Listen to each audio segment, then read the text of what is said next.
lab, and then it would come back, and then on an overlay on the PDA, you'd have some additional tabs that would show you the soil types you had. And so you could have things like loam, loamy sand, sandy loam, and a few others, clay, and things like that. And then that would determine the lime requirement, which would provide a pH adjustment, and the fertilization requirement, which would provide a nitrogen adjustment. So you would see those as choices on your map. So within the Precision Farming PDA overlay, you would see the soil types.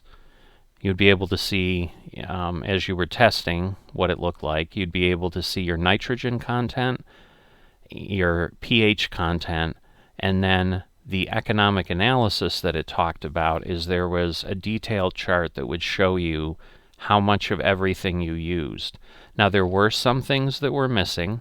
I think herbicide was one of them, so that when you went ahead and spread weed control on there, you couldn't even tell how much you used, let alone have it be variable rate. So I'm assuming that will be added to the economic analysis to plug that gap. But then you also had a yield map that would show up in the PDA that would show you what percentage your field was yielding.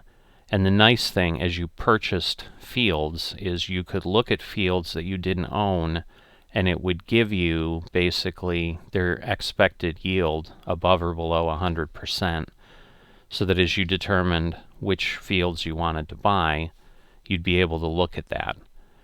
On multiplayer servers, when we used precision farming, we would also be able to see the results from the other farmers and their fields as well. So as they sampled and they went ahead and worked on them, we could see certain data, which was terrific as well. It was a lot of interesting information. The biggest benefit we had in FS19 with seasons, you would have to fertilize 3 times to get the full crop output. In FS22 that has gone down to twice, but with precision farming you were able to apply fertilizer once, and that gave you everything you needed for the field, and you were 100% fertilized. I'm assuming therefore this version is going to do the same thing, and it's going to eliminate the need to do 2 fertilization passes. And then additionally it should help maybe save a little bit on everything else you're applying, with the variable rate being spread to not just fertilizing, but also to seeding, weed control, and if you're using manure and or slurry. I'm assuming it says manure fertilizing, but given the fact that they've got a slurry sprayer there as the image, I'm assuming it's not just manure spreaders, it's also slurry spreaders. So pretty excited about this coming.